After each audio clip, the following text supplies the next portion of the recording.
नमस्कार, एक बार फिर से स्वागत है आपका हमारे चैनल दुर्गा भक्ति मार्ग में। आज मैं आपको शुक्रवार की संतोषी माता की कथा सुनाऊंगी। सुनो। जय संतोषी माता की। आज शुक्रवार के दिन आप सुनिए संतोषी माता की व्रत कथा। एक बुढ़िया थी और उसके 7 बेटे थे। 6 बेटे कमाने वाले थे और एक बेटा निकम्मा था। बुढ़िया माँ 6 पुत्रों की रसोई बनाती, भोजन करती और पीछे से जो कुछ बचता वह 7वें पुत्र को दे देती। परंतु वह बड़ा भोला भाला था, मन में कुछ विचार नहीं करता था।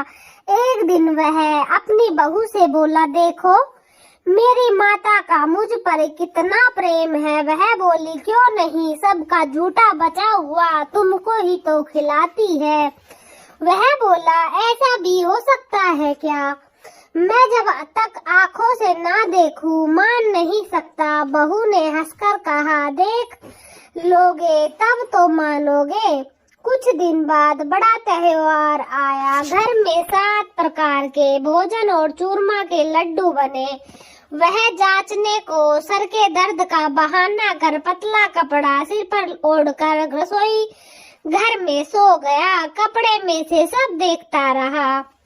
6 भाई भोजन करने आए। उसने देखा माँ ने उसके लिए सुंदर सुंदर आसन बिछाए, 7 प्रकार की रसोई परोसी। वह आग्रह करके जिमाती रही। वह देखता रहा। 6 भाई भोजन कर उठे। तब माँ ने उनकी झूठी थालियों में से लड्डुओं के टुकड़ों को उठाया और एक लड्डू बनाया। जूठन साफ करके बुढ़िया माँ ने पुकारा, उठ बेटा, 6 भाई भोजन कर गए, अब तू भी भोजन कर ले। उठ, और तू कब खाएगा? वह कहने लगा, माँ मुझे भोजन नहीं करना, मैं परदेश जा रहा हूँ। माता ने कहा, कल जाता हो तो आज ही चला जा। बोला, हाँ आज ही जा रहा हूँ। यह कहकर वह घर से निकल गया।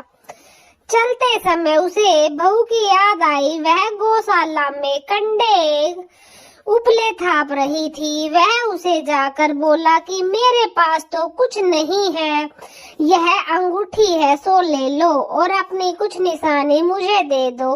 वह बोली, मेरे पास क्या है, यह गोबर भरा हाथ है। यह कहकर उसकी पीठ में गोबर के हाथ की थाप मार दी और वह चल दिया। चलते चलते दूर देश में पहुंचा। वहां पर एक साहूकार की दुकान थी। वहां जाकर बोला, भाई मुझे नौकरी पर रख लो। साहूकार को नौकर की जरूरत थी। साहूकार उसे बोला, तू नौकरी पर जा रहा? लड़के ने पूछा, तनख्वाह क्या रहेगी? साहूकार ने कहा, काम देखकर दाम मिलेंगे। साहूकार की नौकरी मिल गई। वह सवेरे 6 बजे से रात्रि 12 बजे तक नौकरी करने लगा। कुछ दिनों में दुकान का लेन देन, हिसाब किताब, ग्राहकों को माल बेचना, सारा काम करने लगा। साहूकार के 7-8 नौकर थे। वे सब चक्कर खाने लगे कि यह नया नौकर बड़ा होशियार है। सेठ ने भी काम देखा और 3 महीने के अंदर ही उसे मुनाफे का साझेदार बना लिया। 12 वर्ष में वह नामी सेठ बन गया और मालिक सारा कारोबार उस पर छोड़कर बाहर चला गया।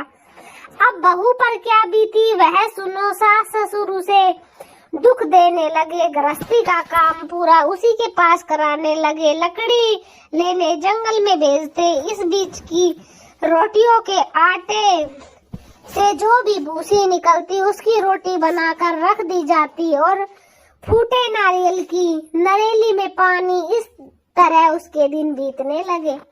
एक दिन वह लकड़ी लेने जा रही थी कि रास्ते में बहुत सी स्त्रियां संतोषी माता का व्रत करती दिखाई दी।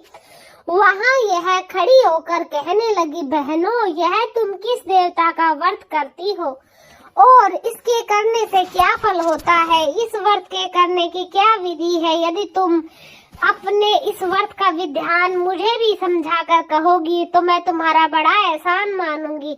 तब उनमें से एक स्त्री बोली, सुनो, यह संतोषी माता का व्रत है। इसके करने से निर्धनता, दरिद्रता का नाश होता है, लक्ष्मी आती है, मन की चिंताएं दूर होती है, घर में सुख होने से मन की प्रसन्नता और शांति मिलती है।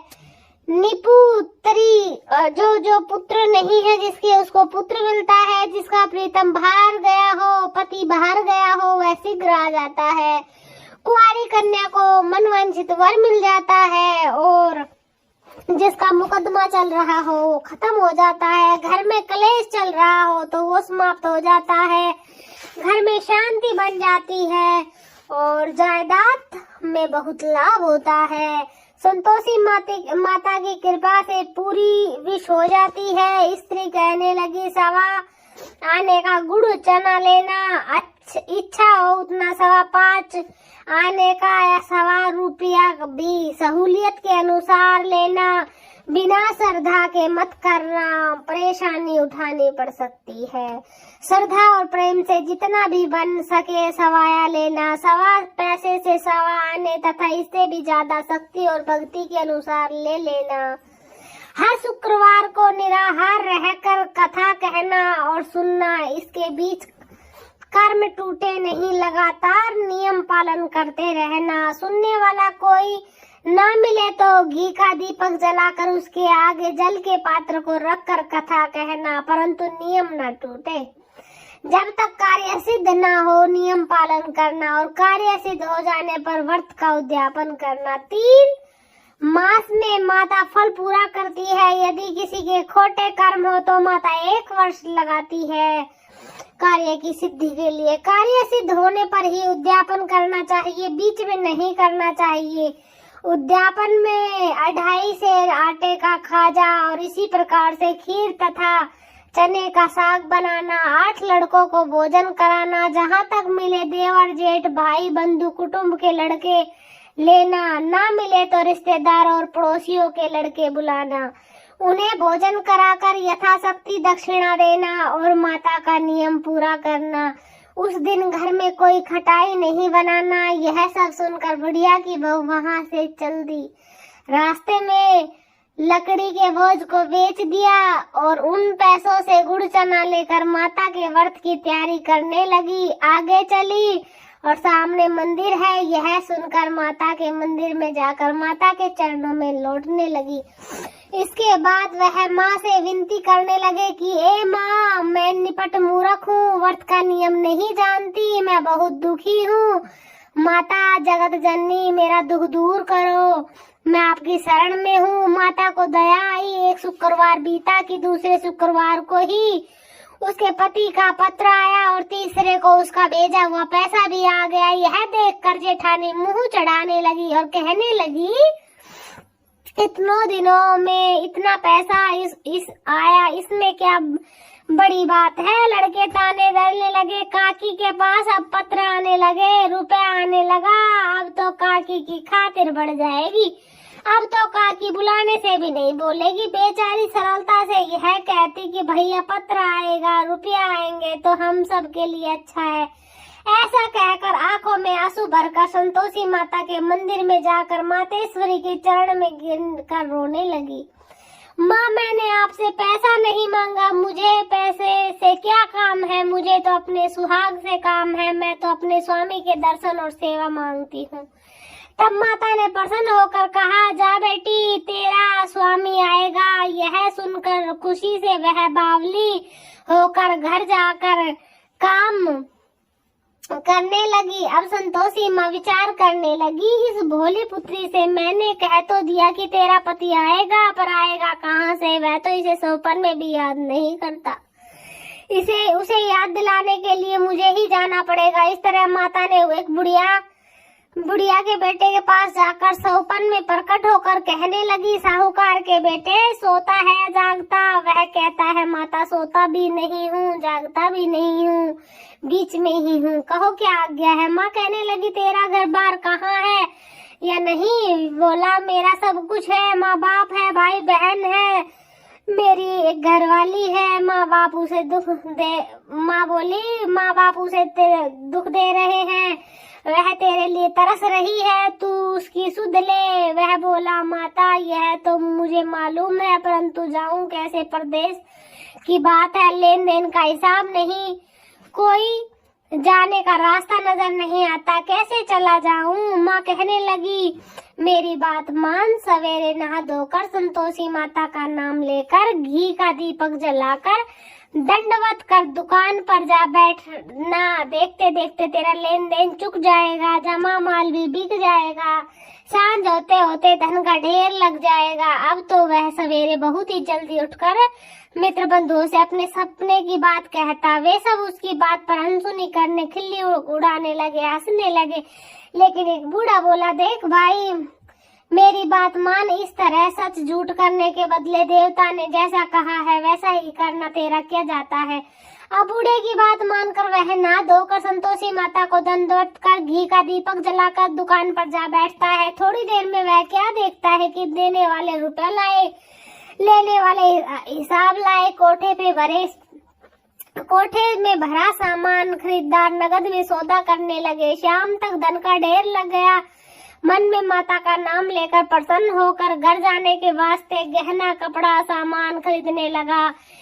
यहाँ के काम से निपटकर घर को रवाना हुआ। उधर बहू बेचारी जंगल में लकड़ी लेने आती जाती थी, लौटते वक्त माता जी के मंदिर पर विश्राम करती है। वह तो उसका रोज रुकने का स्थान ही था। दूर धूल उड़ती देखकर वह माता से पूछती है, माता यह धूल कैसे उड़ रही है। माँ कहती है, पुत्री तेरा पति आ रहा है, अब तू ऐसा कर लकड़ियों के 3 बोझ बना ले, एक नदी के किनारे रख, दूसरा मंदिर के पास रख और तीसरा अपने सिर पर रख। तेरे पति को लकड़ी का गट्ठा देखकर मोह पैदा होगा, वह यहाँ रुकेगा, नाश्ता पानी खाकर माँ से मिलने जाएगा। तू लकड़ी का बोझ उठाकर जाना और बीच में चौक में गट्ठा डालकर 3 आवाजें जोर से लगाना, लो सासू जी लकड़ियों का गट्ठा लाई हूँ, भूसी की रोटी दो, नारियल के खोपरे में पानी दो, आज कौन मेहमान आया है। माँ की यह बात सुनकर वह बहुत अच्छा माता जी कहकर प्रसन्न मन होकर लकड़ियों के 3 गट्ठे ले आई। एक नदी के तट पर, एक माता के मंदिर पर। इतने में ही वह मुसाफिर आ पहुंचा। सूखी लकड़ी देखकर उसकी इच्छा हुई कि अब यही निवास करे और भोजन बनाकर खा पी कर गाँव जाए। इस प्रकार भोजन बनाकर विश्राम लेकर गांव को गया। उसी समय बहू सिर पर लकड़ी का गट्ठा लिए आती है, उसे आंगन में डालकर जोर से 3 आवाज देती है, लो सासू जी लकड़ी का गट्ठा लो, भूसी की रोटी दो, नारियल के खोपरे में पानी दो, आज कौन मेहमान आया। यह सुनकर उसकी सास अपने दिए हुए कष्टों को भुलाने के लिए कहती है, बहू ऐसा क्यों कहती हो, तेरा ही तो मालिक आया है, बैठ मीठा भात खाकर कपड़े पहन। इतने में आवाज सुनकर उसका स्वामी बाहर आता और अंगूठी देखकर व्याकुल हो जाता है। माँ से पूछता है, माँ ये कौन है। माँ कहती है, तेरी बहू है, आज 12 वर्ष हो गए हैं, जब से गया है तब से सारे गांव में जानवर की तरह भटकती फिरती है, काम काज घर का कुछ नहीं करती, 4 समय आकर खा जाती है। अब तुझे देखकर भूसी की रोटी और नारियल के खोपरे में पानी मांगती है।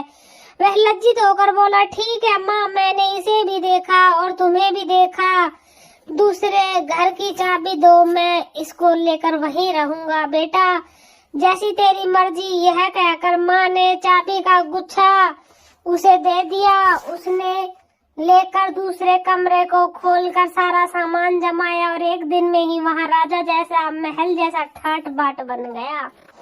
अब क्या था, वह सुख भोगने लगी। इतने में ही अगला शुक्रवार आया। उसने अपने पति से कहा, मुझे माता का उद्यापन करना है। उसका पति बोला, बहुत अच्छा, कर लो, अपनी खुशी से यह भी कर लो। तुरंत थी वह उद्यापन की तैयारी करने लगी। जेठ के लड़के को भोजन के लिए कहने लगी। उसने मंजूर किया, परंतु पीछे से जेठानियों ने अपने बच्चे को सिखा दी, देखो भोजन के समय सब लोग खटाई मांगना, जिससे इसका उद्यापन पूरा ना हो पाए। लड़के खाना खाने आए, खीर पेट भर खाई, परंतु बाद में याद आते ही कहने लगे, कुछ खटाई खाने को दो, खीर खाना हमें भाता नहीं, यह देखकर अरुचि होती है।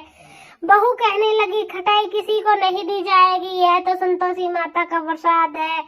लड़के उठकर खड़े हो गए और बोले, पैसे लाओ। बोली बहू कुछ नहीं जानती थी, सो उन्हें पैसे दे दिए। लड़के उसी समय उठकर इमली लेकर खाने लगे। यह देखकर बहू पर माता ने कोप कर दिया। माँ प्रसन्न हो गई। राजा के दूत उसके पति को पकड़ कर ले गए और जेठ जेठानी मन माने खोटे वचन कहने लगे। लूट लूट कर धन लाया इकट्ठा करके, अब राजा के दूत पकड़ कर ले गए। अब आएगी अकल ठिकाने, अब सब मालूम हो जाएगा जब जेल की रोटी खानी पड़ेगी। बहू से यह वचन सहन नहीं हुआ। रोती रोती माता के मंदिर पहुंची और बोली, हे माता, तुमने यह क्या किया? हंसा कर क्यों रुलाती हो?